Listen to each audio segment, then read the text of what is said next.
स्वागत है आप सभी का एसएनपी केमिस्ट्री क्लासेज में। पिछले क्लास में हम लोग बहुलक के बारे में पढ़े थे। उम्मीद है कि वो लेक्चर देख लिए होंगे। अगर नहीं देखे होंगे तो दिक्कत होगा, देख लीजिएगा। और आगे हम लोग पढ़ते हैं कि बहुलक में आगे क्या क्या पढ़ना है। तो देखते हैं, हम लोग बहुलक का वर्गीकरण पढ़ रहे थे। क्या पढ़ रहे थे? बहुलक का वर्गीकरण। एक और बात, कॉपी कलम सामने रखिए क्योंकि हम आपको क्लास वाला फीलिंग देना चाहते हैं। जैसे क्लास में बोल बोल कर लिखाया जाता था, उसी तरह से हम भी आपको बोल बोल के लिखाएंगे, ठीक है? इसलिए कॉपी कलम निकाल लीजिए और आइए मेरे साथ मिलके इस चैप्टर का गर्दा उड़ा देते हैं, ठीक है? चलिए, तो हम लोग ए और बी पढ़ लिए थे। उद्गम ना, तो सी में लिखिएगा। ये बहुलक का वर्गीकरण है। क्या है सर? ये बहुलक का वर्गीकरण। और सी में क्या? सी में क्या? किसके आधार पर? तो अब सी में जो हमको पढ़ना है वो संरचना के आधार पर। तो लिखिएगा सी में संरचना, संरचना के आधार पर, ठीक है? संरचना के आधार पर। अब इसमें फर्स्ट जो आपको पढ़ना है ना, इसमें फर्स्ट जो पढ़ना वो पता है, नाम हर चीज़ बता देगा। रैखिक बहुलक, रैखिक बहुलक। इंग्लिश क्या होता है सर? Linear polymer. समझ गया? ठीक है, रैखिक बहुलक, लीनियर पॉलीमर। क्या होता है यह? आपको याद है बहुलक में हम आपको क्या बताए थे कि छोटी छोटी सरल अणु बार बार पुनरावर्तित होकर, रिपीट होकर एक बड़ा सा अणु बनाता था। तो छोटे छोटे अणुओं को हम लोग क्या बोलते हैं बताइए? एकलक। और जो बड़ा जो अणु बना था उसका नाम क्या है? बहुलक। तो भाई जब ये जुड़ेगा, एकलक, एक एकलक दूसरे से, दूसरे एकलक तीसरे से, तो कोई ना कोई तो संरचना होगी ना, कोई ना कोई तो संरचना होगी। उसी संरचना के आधार पर हम लोग फर्स्ट पढ़ेंगे रैखिक बहुलक। और पता है इसकी संरचना कैसे होगी? इस तरह से, जैसे देख लीजिए ये वाला। आप थोड़ा दिमाग लगाइए, है तो आपके पास पूरा, बट थोड़ा लगा के बताइए कि ये जो संरचना आपको दिख रही है वो कैसी है? बोलिए, ये जो संरचना आपको दिख रही है वो कैसी है? लंबी। क्या है? लंबी है। कैसी है? लंबी है तथा सीधी है। लंबी है तथा सीधी है। तो लिखिएगा इसमें वैसे बहुलक, वैसे बहुलक, वैसे बहुलक,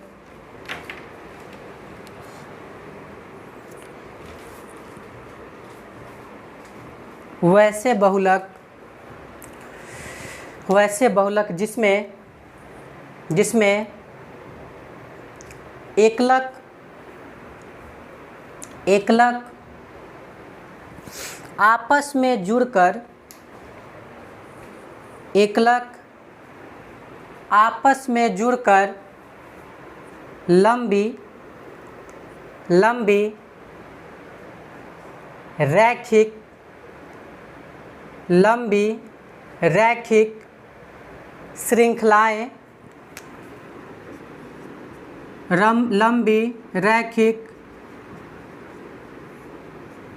श्रृंखलाएं, श्रृंखलाएं का निर्माण करती है, श्रृंखलाएं का निर्माण करती है, श्रृंखलाएं का निर्माण करती है। ब्रैकेट में चेन जरूर लिख लीजिएगा। चेन श्रृंखलाएं का निर्माण करती है, उसे उसे रैखिक बहुलक कहते हैं। उसे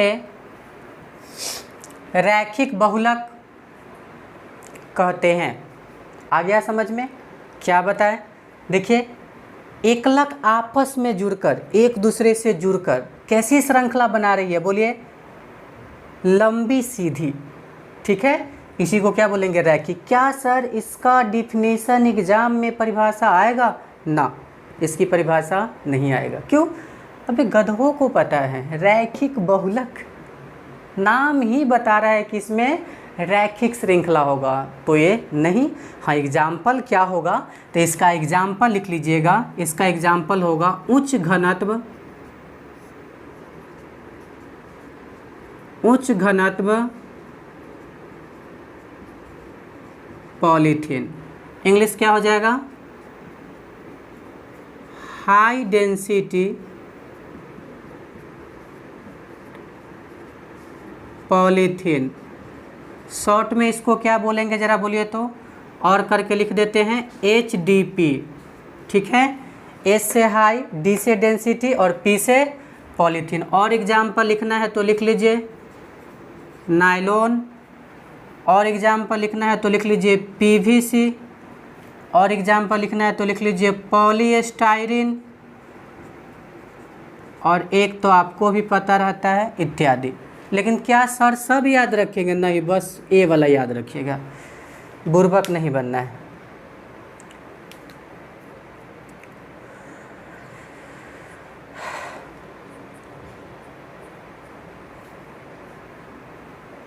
ठीक है, उच्च घनत्व पॉलीथीन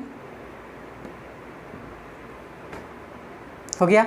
अब मेरा सवाल है, इसका जो पैकिंग होता है, पैकिंग समझते हैं ना, पैकिंग समझते हैं, जैसे कि ठोस, द्रव, गैस। तो ठोस के बारे में पढ़े होंगे कि ठोस की पैकिंग होती है।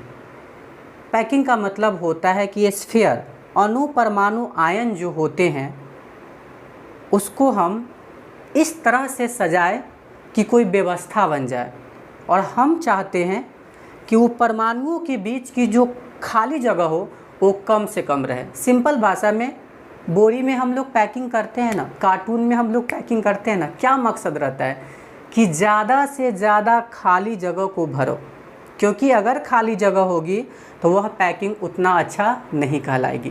तो इस तरह के पॉलीमर की जो पैकिंग होती है, बहुलक की जो पैकिंग होती है, वो बहुत अच्छी पैकिंग होती है, क्लोज पैकिंग होती है, निविड संकुलित होती है। अब पैकिंग अच्छा है तो खाली जगह कम होगा, रिक्त स्थान कम होगा, इसका मतलब घनत्व ज़्यादा होगा, गलनांक ज़्यादा होगा, तनन क्षमता ज़्यादा होगा। तो लिखिएगा, एरो देके लिख लीजिए नीचे, रैखिक बहुलक का घनत्व, रैखिक बहुलक का घनत्व,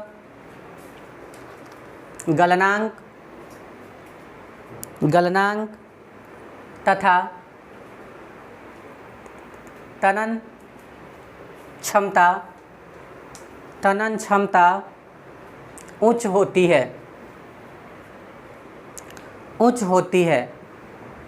क्योंकि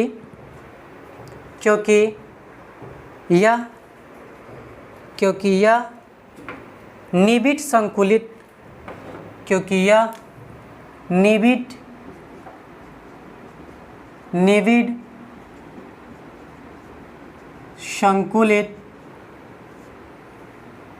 यह निविड संकुलित होते हैं।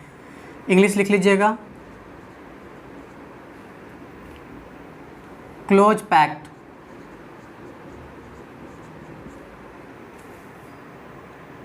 ठीक है, और ये तस्वीर बना लीजिए।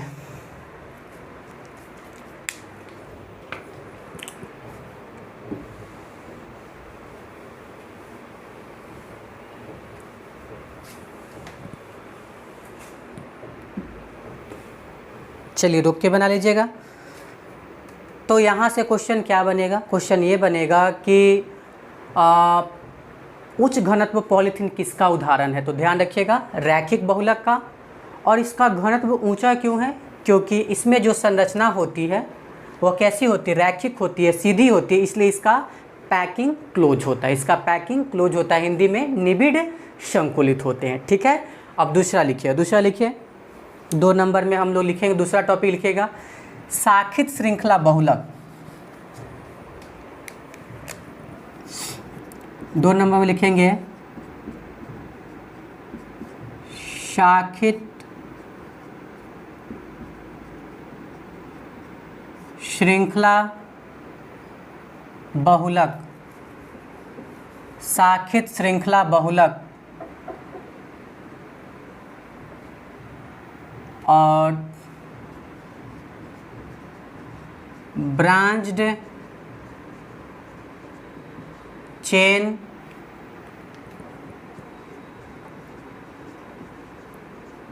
पॉलीमर, शाखित श्रृंखला बहुलक ब्रांच चेन पॉलीमर।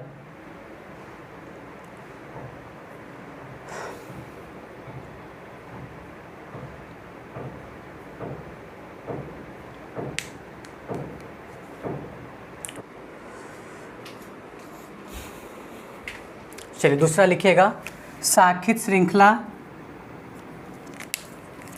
2 नंबर में लिखिए शाखित श्रृंखला बहुलक ब्रांच चेन पॉलीमर, लिख लिए।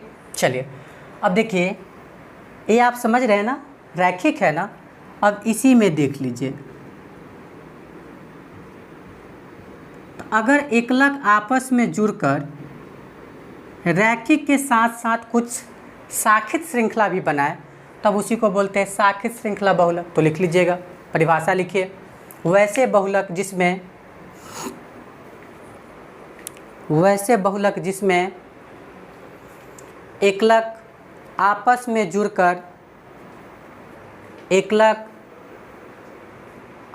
में जुड़कर रैखिक श्रृंखला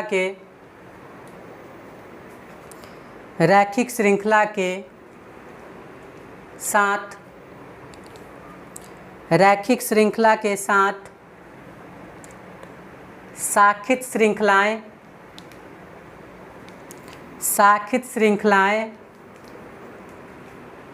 का भी निर्माण करता है, उसे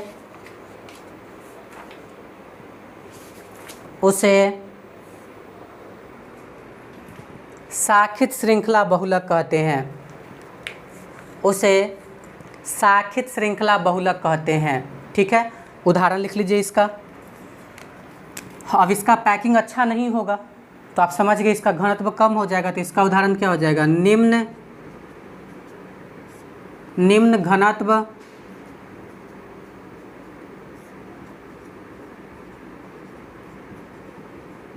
पॉलीथीन, इंग्लिश लो डेंसिटी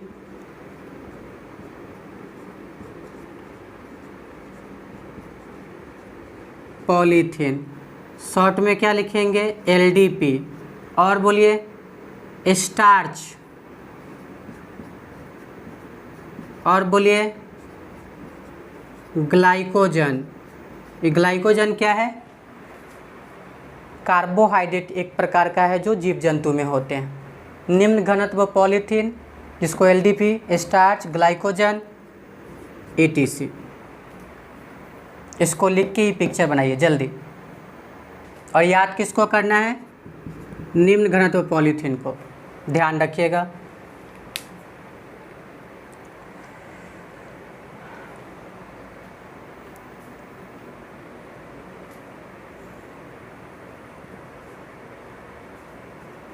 लिख लीजिएगा। चलिए पिक्चर भी बना लीजिए जल्दी।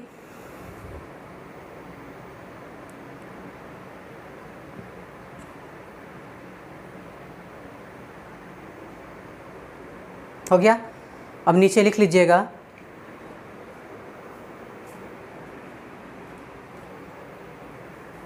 इस बहुलक का घनत्व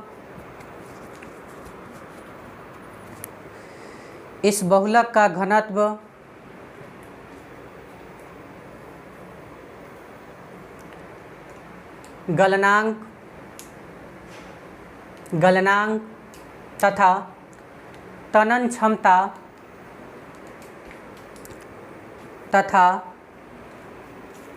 क्षमता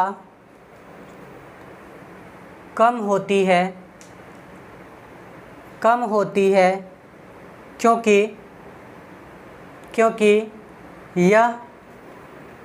क्योंकि यह निबिड़ संकुलित नहीं होता है, क्योंकि यह निबिड़ संकुलित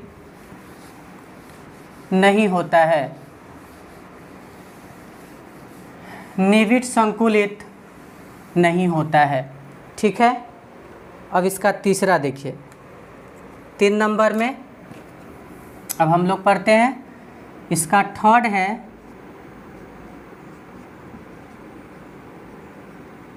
तिर्यक बंधित बहुलक, इंग्लिश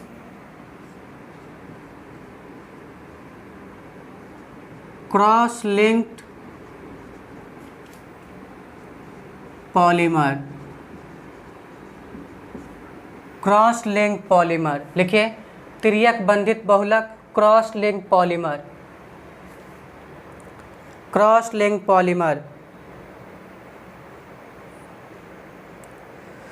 क्रॉस लिंक्ड पॉलीमर। अब देखिए, अभी आप पढ़े थे कि इस तरह की संरचना होती है, ठीक है। अब देखिए, यही अब एक दूसरे से जुड़ जाएगा, देख रहे हैं, अब यही श्रृंखला क्या हो गया, एक दूसरे से जुड़ गया, तो यही ना है तिर्यक बंधित, इसी को ना हम लोग क्या बोलते हैं, क्रॉस लिंक बोलते हैं। क्या बोलते हैं, क्रॉस लिंक। और ये जाल जैसा त्रिविमीय हो जाता है, जाल जैसा क्या हो जाता है, त्रिविमीय हो जाता है। तो लिख लीजिएगा, परिभाषा लिखिए इसका, तिर्यक बंधित बहुलक का, वैसे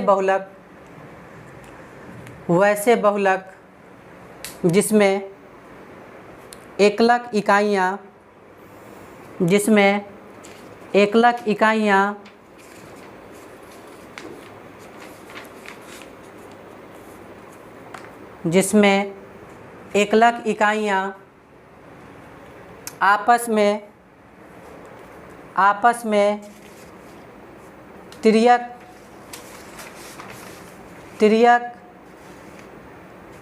आपस में तिर्यक बंधन के द्वारा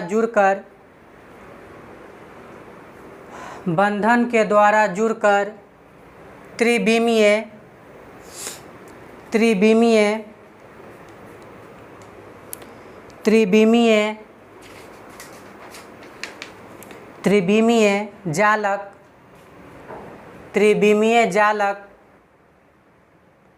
त्रिविमीय जालक संरचना का निर्माण करता है,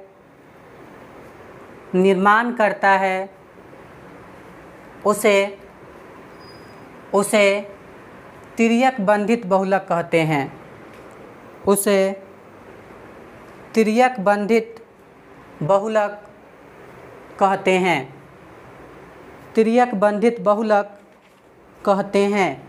लिख लिए। अब इसका एग्जाम्पल क्या हो जाएगा, तो लिखिएगा इसका एग्जाम्पल, बेकेलाइट,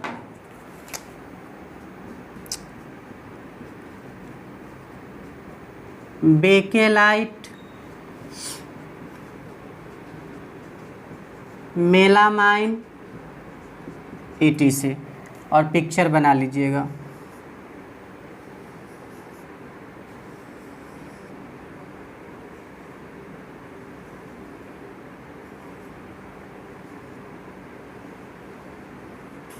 यही सब क्या है, क्रॉस लिंक।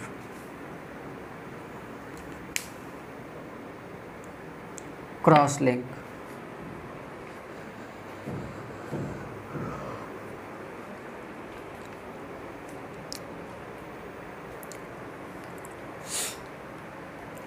हो गया।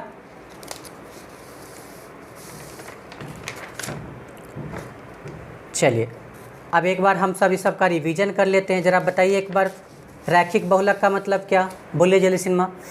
रैखिक बहुलक का मतलब क्या, वैसे बहुलक जिसमें एकलक आपस में जुड़कर लंबी सीधी श्रृंखला का निर्माण करते, उसको रैखिक। उदाहरण, उच्च घनत्व पॉलीथीन। साखित में देखिए, रैखिक होगा लेकिन उसके साथ साथ साखित भी हो जाएगा, इसकी घनत्व कम होता है, तो इसका उदाहरण निम्न घनत्व पॉलीथीन।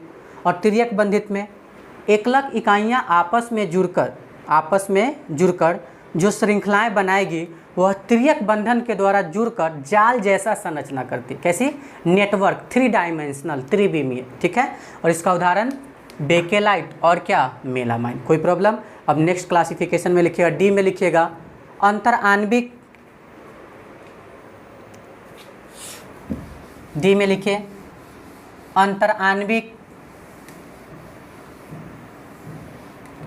बल, अंतर आणविक बल के आधार पर, अंतर आणविक बल के आधार पर बहुलक का वर्गीकरण, अंतर आणविक बल के आधार पर बहुलक का वर्गीकरण। लिख लिए। अब ये अंतर आणविक बल क्या है? तो अणुओं के बीच का बल। जैसे आपको याद है ठोस, द्रव, गैस। तो अगर आप याद किए होंगे तो अंतर आणविक जो दूरी होता है, अणुओं के बीच की जो दूरी होता है, वो गैस में सबसे ज़्यादा होता है और सबसे कम ठोस में, मतलब उसमें बल ज़्यादा है। तो ठोस, द्रव, गैस की बात किए अंतर आणविक बल को समझने के लिए, अंतर आणविक दूरी को समझने के लिए। अब इन्हीं बातों के आधार पर, मतलब अंतर आणविक बल के आधार पर बहुलक कितने प्रकार का होता है। तो इसमें फर्स्ट जो हम लोग पढ़ेंगे वो पढ़ेंगे इलास्टोमर।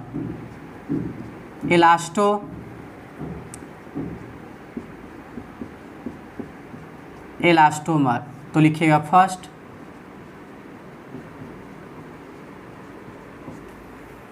एक नंबर में टॉपिक डालेगा इलास्टोमर।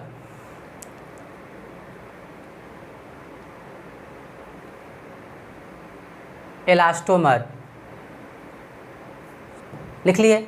देखिए इसमें प्रत्यास्थ का गुण होता है, इलास्टिक गुण होता है, मतलब स्प्रिंग जैसा। मतलब हम इसको अगर खींचेंगे ना तो इसकी लंबाई जो इसकी ओरिजिनल लंबाई है उससे ज़्यादा हो जाएगा, और फिर छोड़ देंगे तो यह अपना ओरिजिनल लंबाई के बराबर आ जाएगा। मतलब इसमें प्रत्यास्थ का गुण होता है, इलास्टिक गुण होता है। अब सवाल ये है कि सर इसमें अंतर आणविक बल कैसा है? तो कमज़ोर।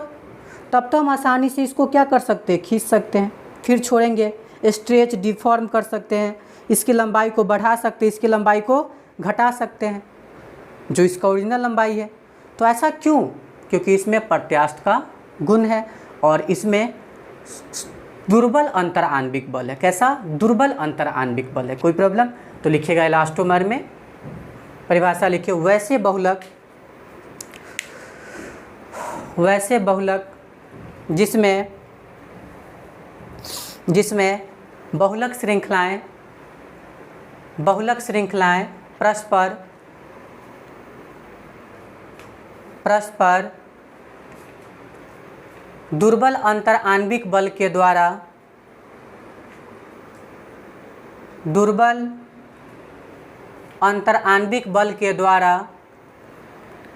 जुड़े होते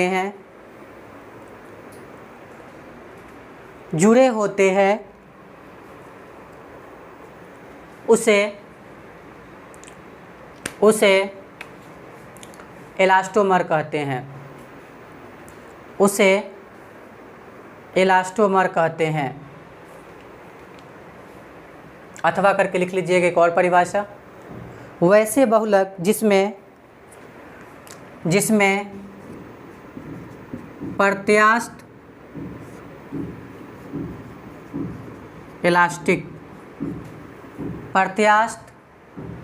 इलास्टिक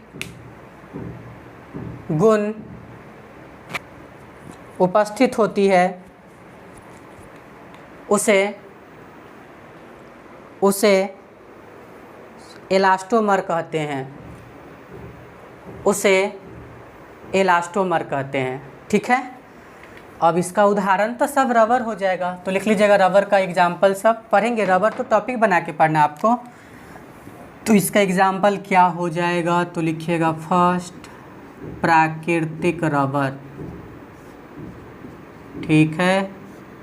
दूसरा लिखिए ब्यूना एन, तीसरा लिखिए ब्यूना एस, और नेक्स्ट लिखिएगा क्या? तो नियोप्रीन। सब पढ़ेंगे हम लोग। ETC नोट कर लीजिए। प्राकृतिक rubber, Buena N, Buena S, नियोप्रेन ETC।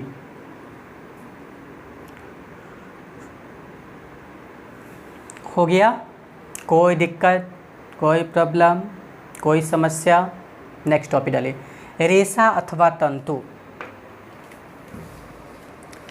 Next topic डालिएगा, रेशा, रेशा अथवा तंतु, इंग्लिश फाइबर।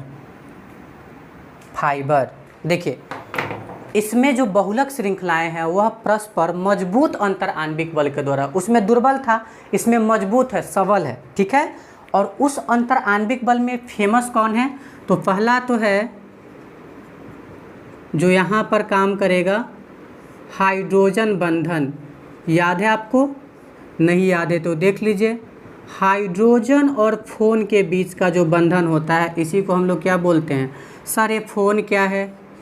तो कॉल करने वाला नहीं, ये फ़ोन का मतलब फ्लोरीन, ऑक्सीजन, नाइट्रोजन, यानी कि हाइड्रोजन फ्लोरीन के बीच, हाइड्रोजन ऑक्सीजन के बीच, हाइड्रोजन नाइट्रोजन के बीच में जो बंधन होते हैं उसी सब बंधन को हम लोग क्या बोलते हैं? हाइड्रोजन बंधन बोलते हैं, ठीक है।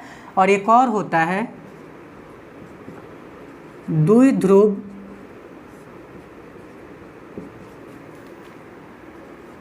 द्विध्रुव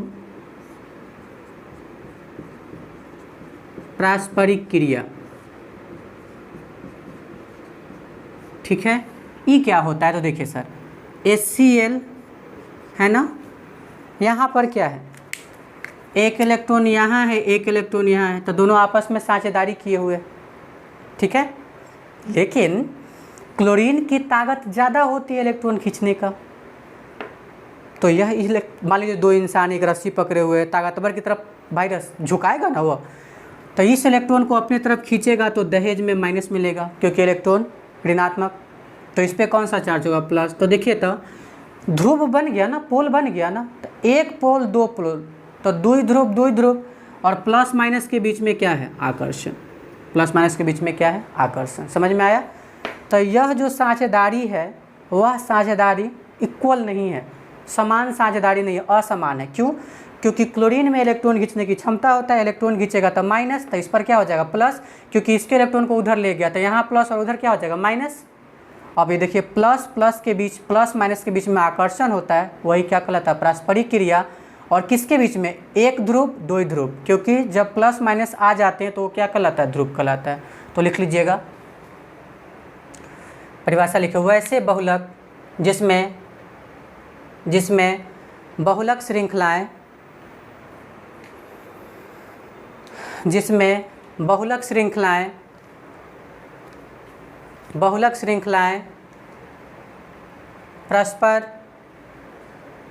परस्पर मजबूत अंतर आणविक बल जैसे हाइड्रोजन बंधन,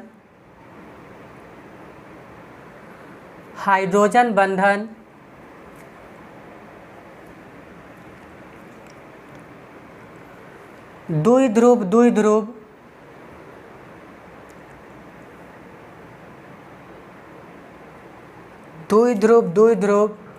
पारस्परिक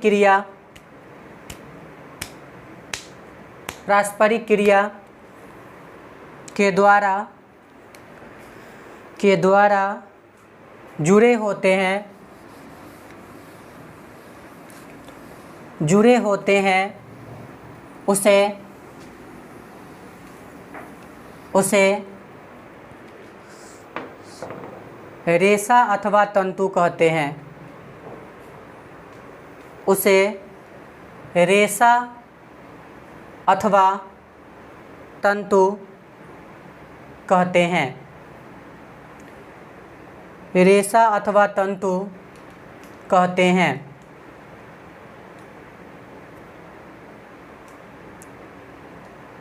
हो गया? एक लाइन लिख लीजिएगा, इसकी तनन क्षमता अधिक इसकी तनन क्षमता अधिक, इसकी तनन क्षमता अधिक तथा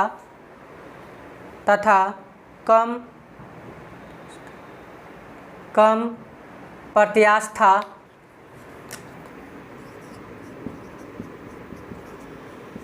प्रत्यास्था इलास्टिसिटी स्प्रिंग प्रत्यास्था होती है। ठीक है, उदाहरण लिख लीजिए, नायलॉन 66, डेक्रॉन, यही सब इसका उदाहरण होगा। तो एग्जाम्पल लिखिएगा, नायलॉन 66, डेक्रॉन etc। ठीक है, अब क्वेश्चन कभी पूछ दे कि नायलॉन 66 में कौन सा बंधन है, तो क्या बोलिएगा, हाइड्रोजन बंधन। ठीक है, चलिए ये हो गया। अब अगला जो दोनों है वो काफ़ी इम्पोर्टेंट है, तो अगला टॉपिक डालिएगा। नेक्स्ट 3 नंबर में, सॉरी इसी का 3 नंबर, ताप सुगट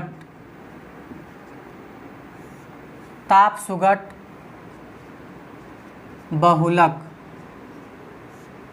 ताप सुगट बहुलक, इंग्लिश थर्मो प्लास्टिक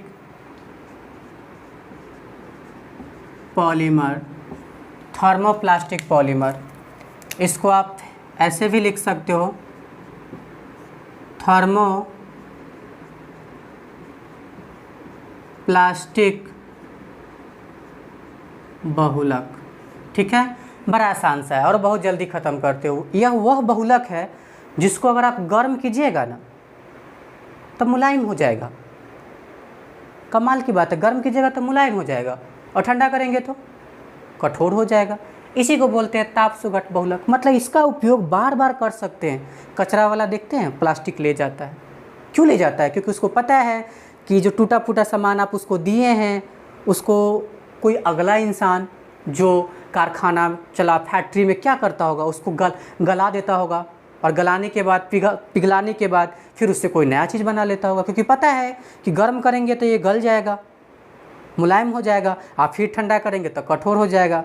तो जो टूटा फूटा सामान देते हैं उससे फिर कारखाना में नया सामान बन जाता है। तो यह इसी तरह का बहुलक है। ठीक है, और इसमें जो अंतर आणविक बल होता है ना, वो मध्यवर्ती होता है।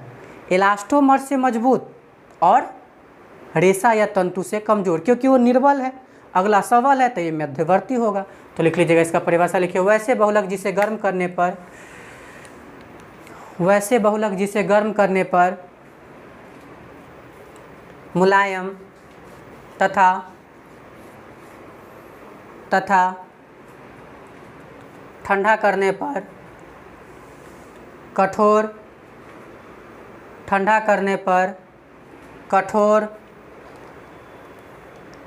हो जाता है, उसे थर्मोप्लास्टिक बहुलक कहते हैं।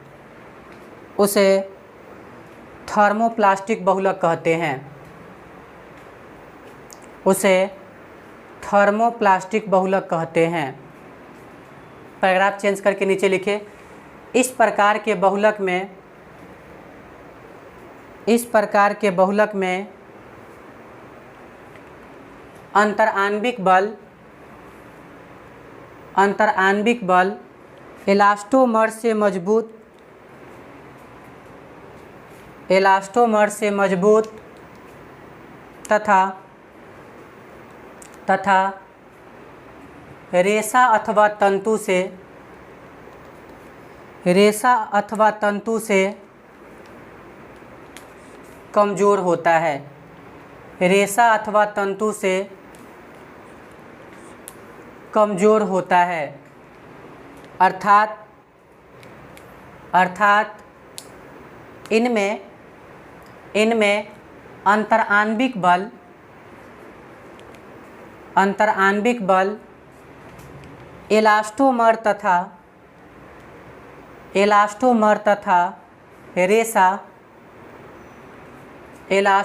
तथा रेशा के मध्यवर्ती के मध्यवर्ती होता है, मध्यवर्ती होता है। लिख लिए। चलिए अब इसका कुछ उदाहरण, तो लिखिए इसका उदाहरण, लिखिएगा PVC pan, Teflon, polystyrene, polythene, etc. जल्दी नोट कर लीजिए। PVC pan, Teflon, polystyrene, polythene, etc.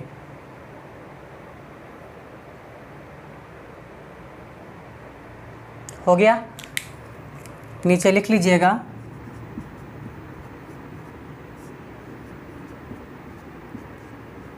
अंतराण्विक बल का क्रम, अंतराण्विक बल का क्रम। तो भाई देखा जाए तो सबसे कमज़ोर गरीब इलास्टोमर, उससे मजबूत बताओ बताओ जल्दी कौन, अभी पढ़े हैं, थर्मोप्लास्टिक, उससे भी मजबूत कौन, रेसा। क्यों भाई बताइए, इसमें कैसा,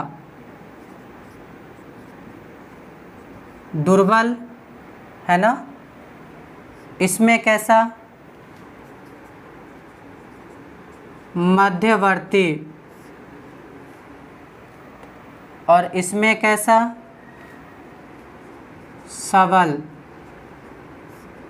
इसमें कैसा, सबल। तो इसमें दुर्बल है, मध्यवर्ती और वो सबल है। इसका एग्जाम्पल एक बता दीजिए, तो कौन, ब्यूना एन से ज़्यादा अंतराण्विक बल होगा किसमें, पीवीसी में, और उससे भी ज़्यादा किस में होगा, नायलॉन 66 में। ऐसा क्यों, तो यह किसका उदाहरण है, इलास्टोमर का। एक किसका उदाहरण है, थर्मोप्लास्टिक का, और एक किसका उदाहरण है बताइए, रेसा का। तो जल्दी नोट कीजिए इसको, तुरंत पूरा लिख लीजिए। ये क्वेश्चन बहुत बार आ चुका है।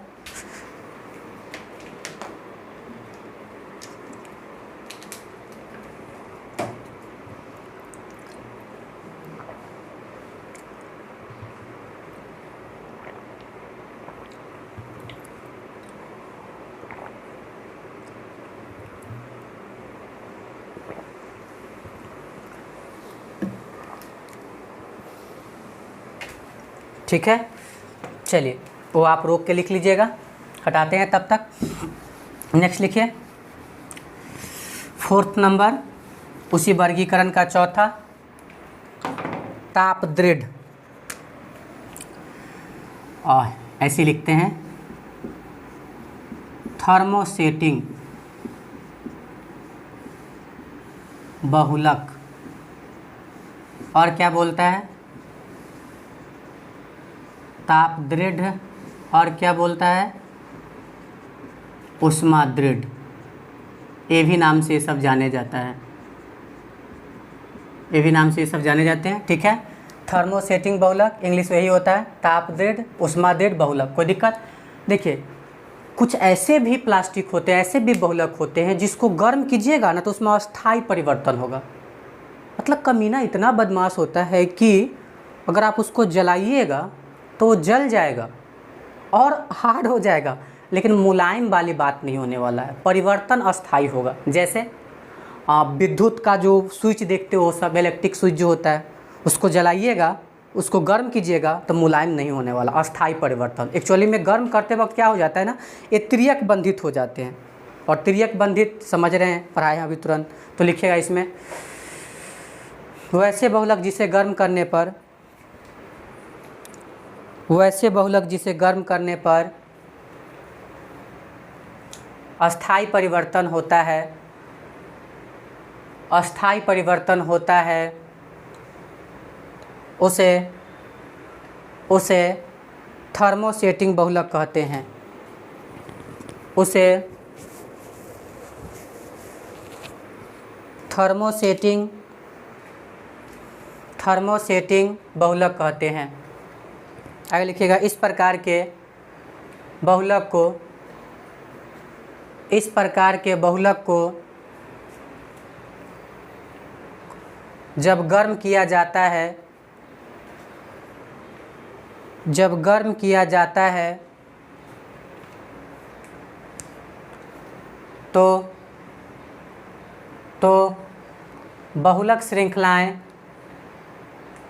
बहुलक श्रृंखलाएं आपस में त्रियक बंधित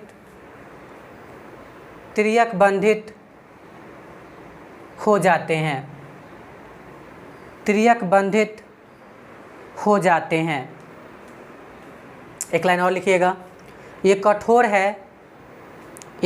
है, पुनः गर्म करने पर नहीं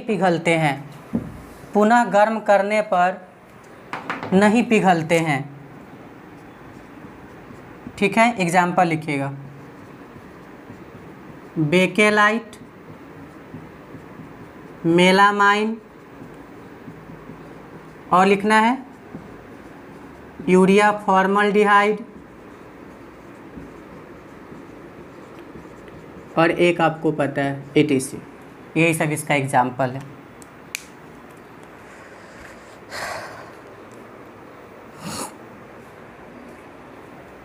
लिख लिए?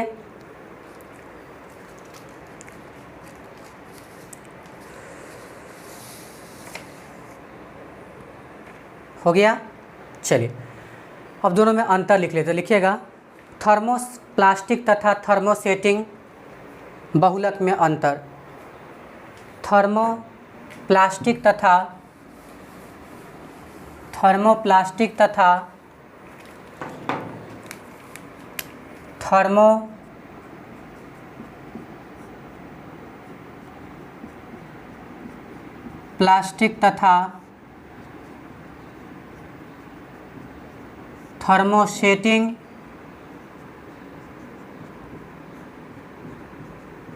थर्मोसेटिंग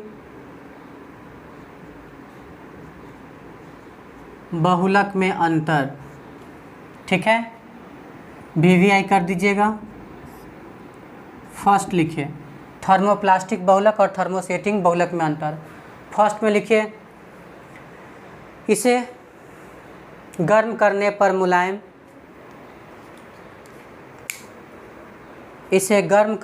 मुलायम तथा ठंडा करने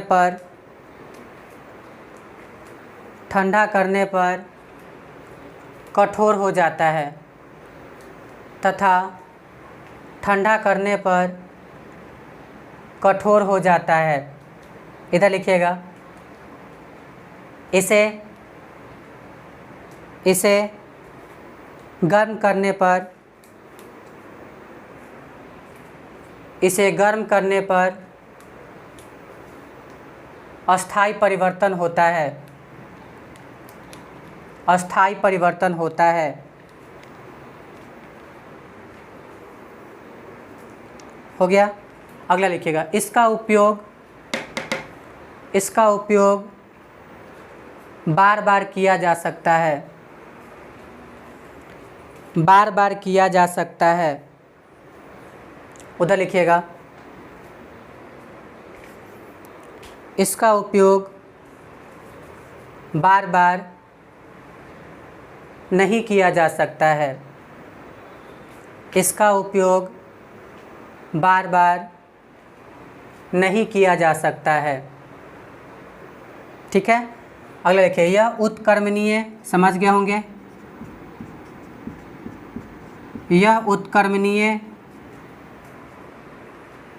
यह उत्क्रमणीय प्रकृति के होते हैं। यह उत्क्रमणीय प्रकृति के होते हैं। इधर लिखिएगा, यह अनुत्क्रमणीय प्रकृति के होते हैं। यह अनुत्क्रमणीय प्रकृति के होते हैं।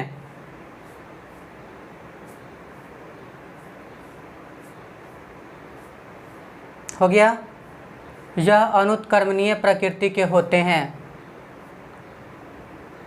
कोई प्रॉब्लम? चलिए नेक्स्ट लिखिए। नेक्स्ट समझ गए नहीं? मतलब इसको बार बार इसको गला तोड़ टूट फूट गया, फिर गला दीजिए, फिर बना लीजिए, लेकिन इसमें ऐसा कोई बात नहीं है। नेक्स्ट लिखिएगा, इसमें सामान्यतः रैखिक संरचनाएं होती है। अभी पढ़ाएं। इसमें सामान्यतः रैखिक संरचनाएं होती है। रैखिक संरचनाएं होती है। ठीक है, उधर लिखिएगा, इसमें त्रियक बंधित,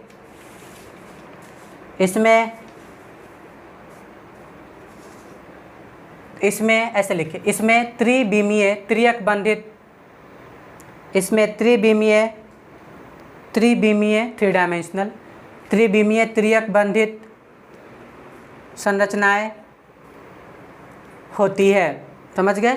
इसमें लीनियर होगा और इसमें त्रियक बंधित होगा। ठीक है, नेक्स्ट लिखिएगा, यह कम भंगुर होता है, मतलब हथौड़ी से मारिएगा तो कम चूर चूर होगा लेकिन कम। यह कम भंगुर होता है तथा कार्बनिक विलायकों में घुलनशील होता है।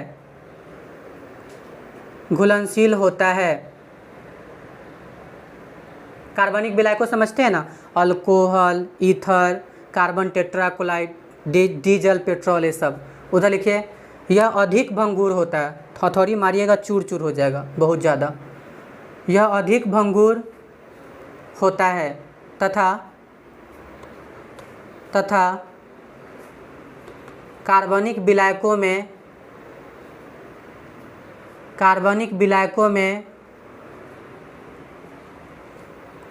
घुलनशील तथा कार्बनिक विलायकों में घुलनशील नहीं होता है। ये कार्बनिक विलायक में नहीं घुलता, वो घुल जाता है। हो गया। किसको पुनः ढाला जा सकता है? इसी को। इसको पुनः नहीं ढाला जा सकता है, तो लिखिएगा, नेक्स्ट लिखिए, इसे पुनः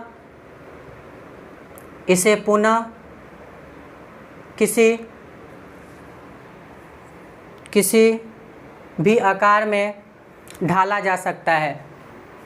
इसे पुनः किसी भी आकार में ढाला जा सकता है। उधर लिखिएगा, इसे पुनः किसी भी आकार में नहीं ढाला जा सकता है। इसे पुनः किसी भी आकार में नहीं ढाला जा सकता है। समझ गए होंगे? मतलब इसको दोबारा बना सकते हैं, कोई नया चीज़ ढालकर उसका आकार दे सकते हैं, लेकिन इसमें ऐसी कोई बात नहीं है। अगला लिखिएगा, इसका निर्माण योगात्मक बहुलीकरण के द्वारा होता है। ये पढ़ाएंगे कल ही। योगात्मक बहुलीकरण के द्वारा होता है। उधर लिखिएगा, इसका निर्माण संघनन बहुलीकरण के द्वारा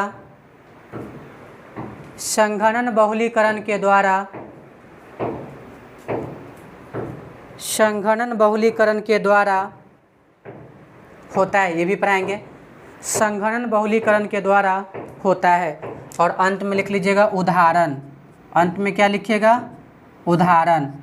इधर उदाहरण लिख लीजिएगा, थर्मोप्लास्टिक है ना, तो थर्मोप्लास्टिक में लिख लीजिए पीवीसी, ठीक है, टेफ्लॉन। और इधर उदाहरण में लिख लीजिएगा bakelite, bakelite melamine, bakelite melamine. इधर पीवीसी टेफ्लॉन और उधर बेकेलाइट मेलामाइन, बेकेलाइट मेलामाइन।